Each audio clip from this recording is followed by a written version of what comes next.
Governance में internal auditors के roles पर इस क्विक समरी में आपका स्वागत है।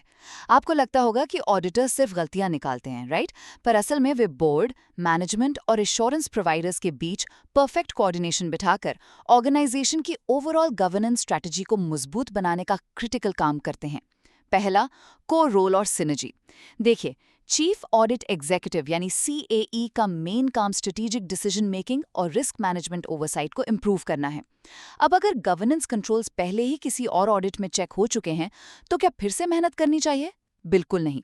एक स्मार्ट प्रोजेक्ट मैनेजर की तरह CAE उन पुराने अश्योरेंस रिजल्ट्स पर रिलाई करते हैं ताकि डुप्लीकेशन से बचा जा सके और कीमती वक्त बचे। दूसरा, सिस्टम मैच्योरिटी का इम्पैक्ट। क्या एक नई स्टार्टअप और एक एस्टैब्लिश्ड MNC का गवर्नेंस रिस्क सेम होता है? नो वे। अगर सिस्टम लेस मैच्योर है तो इंटरनल ऑडिट का फोकस सिर्फ बेसिक ऑर्गेनाइजेशनल रिस्क और कंप्लायंस पर होता है। लेकिन मैच्योर सिस्टम्स में ऑडिटर एक कंसल्टेंट की तरह काम करता है जो गवर्नेंस स्ट्रक्चर्स और प्रैक्टिसेस को ऑप्टिमाइज करने में मदद करता है। आखिर में एथिकल क्लाइमेट को असेस करना। गवर्नेंस सिर्फ रूल्स नहीं है, ये एथिक्स भी है। इंटरनल ऑडिटर्स को विसल ब्लोअर हॉटलाइंस जैसे कॉन्फिडेंशियल रिपोर्टिंग मैकेनिज्म्स और सप्लायर डिक्लेरेशंस का थॉरो रिव्यू करना होता है। सोचिए, अगर विसल ब्लोअर पॉलिसी सिर्फ पेपर पर है और एम्प्लॉयज बोलने से डरते हैं, तो उस कंपनी की असल रियलिटी क्या है?